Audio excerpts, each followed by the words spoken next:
Simon, Charlie Spigo, we've just heard, is out for the year. It's a blow for the club. Yeah, it's shattering, obviously, for us and for Charlie. You know, he's really struggled this year with his Achilles, and we've tried multiple things to get it right. And you know, it's come to a point where surgery is the best option that's left for us. And we've missed him a lot. You know, he's a really important person to us around the footy club. He provides the team with a certain skill set that we certainly miss. And you know, it's devastating for Charlie. But we just want him to get healthy, get well, and make sure he's back playing his best footy with his smiling face around the club again. So we're looking forward to getting that as well. Do you keep him around the group while he's out injured? Oh, absolutely. You know, once he's had surgery, we'll get him back into obviously start his rehab, but more importantly as well to be around the group. You know, we've got a really important 7 weeks that's coming ahead for us in terms of what we want to do as a footy team and a footy club, and he's a big part of leading that and helping us and help driving that with the players that we've got available. Max Jordan, how do you fill that hole this week and the next couple of weeks? Yeah, look, he's a tough man to replace, Max. There's no question about that, but it's like anything that we've been able to deal with in recent times. You know, whether it be Angus Brayshaw, you know, Christian Petrarca, you always look at what are your opportunities in this space, and for us with Max being out, it gives us a chance not only to look at maybe some personnel, obviously that's different, but also some method that sits within that role for us. So we'll look at all that. We're still working through some of that at this stage of the week of what that might look like. So it presents us with an opportunity and one that we'll look at and try and get better as a team again. Max told us yesterday he's trying to make it only 1 week. Is that realistic, do you reckon? It's ambitious. Look, you know, we're certainly of the mindset that it's probably going to be more like 2 or 3. But Max is Max. He is the ultimate professional, and his mindset is always around how can I do my rehab best and get myself back the quickest in the best shape, and that mindset puts him in a great position to be able to do that. And you know, we're thinking it's more likely 2 or 3. We'll rely on our doctors, our medical team to make the best decision in that. But the mindset to get healthy really quickly for Max is what we love about him. You know, that's why he's a leader of our footy club, because that's how he lives every day, is to maximise his time and get the best out of himself. Is Tom Fullerton a likely replacement there, Brad? Yeah, look, he's certainly in the mix. You know, as part of those discussions, as I said, we'll look at personnel. Tom's that within that. You know, Will Varell's in that, and we'll also look at what some of that method within the ruck role provides for us. Obviously, it's different when Max is in the team, so we'll have a look at all those opportunities that sit within it, and we'll make a decision on that probably by the end of today. How much does the opposition come into your thinking? Like Sam Draper's a big physical type that come up against? It definitely comes into our thinking. You know, there aren't too many poor rucks in the competition. Every side seems to have a really strong ruckman these days, and Sam is that for Essendon. So we'll certainly make some decisions around what it looks like around the ball, but also in general play as well, how we might better get an advantage in certain areas. So you know, there's things that you can look at. You know, obviously there's things that we'll miss with Max that we love about him and love about what he brings our team, and there's some opportunities for us to do things a little bit differently as well. Big game, Essendon this week. You hopefully have a pretty big crowd there on Saturday night. Yeah, look, we're hoping for a really big crowd. It's obviously a massive opportunity against a team that's in some really strong form. You know, and I had to watch their game against Collingwood last week to see the type of team that they are, and certainly becoming a really dominant team in the AFL. So we know the challenge we're up. It's Cozzie's 100th. It's a big game for us. We want to get as many of our supporters there to cheer us on in what's shaping as a really important game, as a lot of them are for teams moving forward.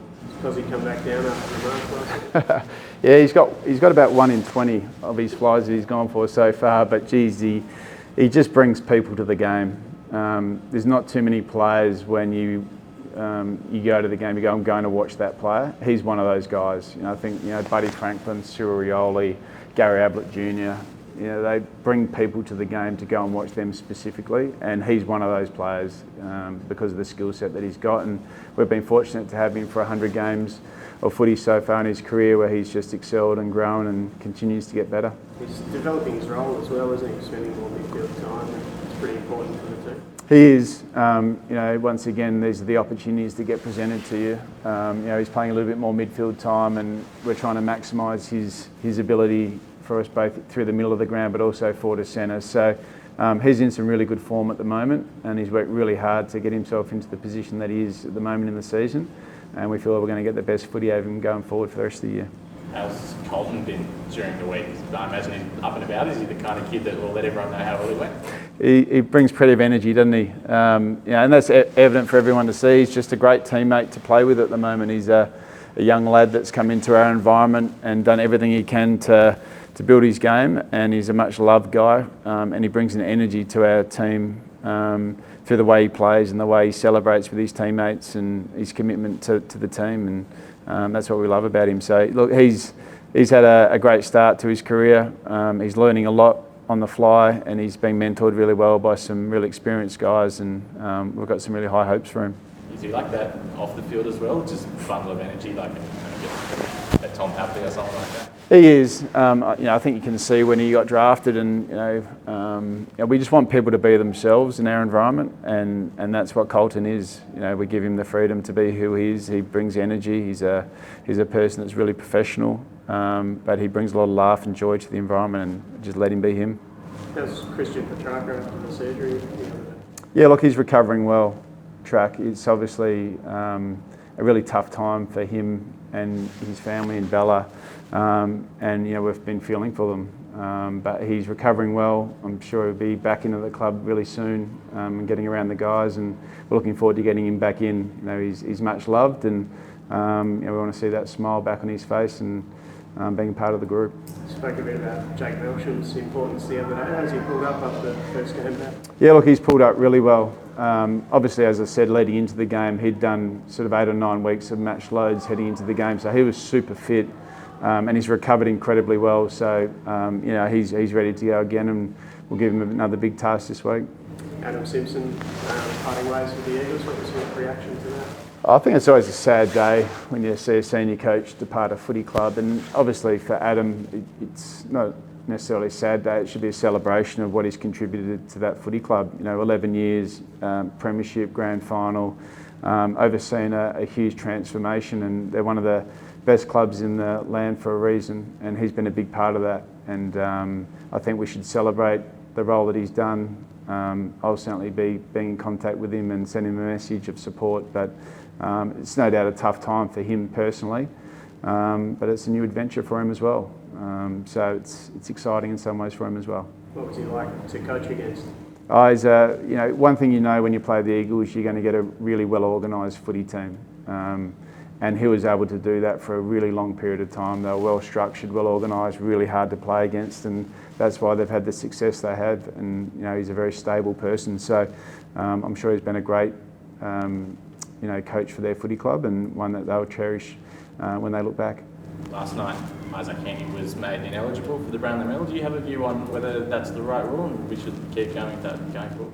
I think it's a discussion point for the AFL around what it looks like. It's obviously, as we're all the things that we evolve in our game, the protection of the head, and and the things that sit within the game. There's always flow-on effects, and this is potentially one of those flow-on effects where it's a little bit easier to get reported these days and get suspended. So are these things that we need to look at in the game, especially around eligibility of the Brownlow medal? Just on the ruck thing again, Jacob Van Rooyen last week spent a bit of time in the ruck obviously. How did you see that, and is that one of those options you look at being actually moved the ruck?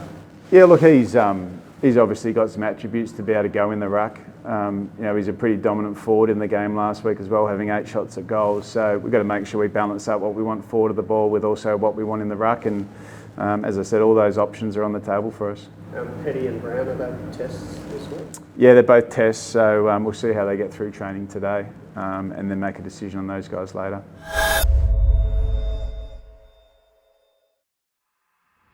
Want to see more from the D's? Then don't forget to subscribe up here.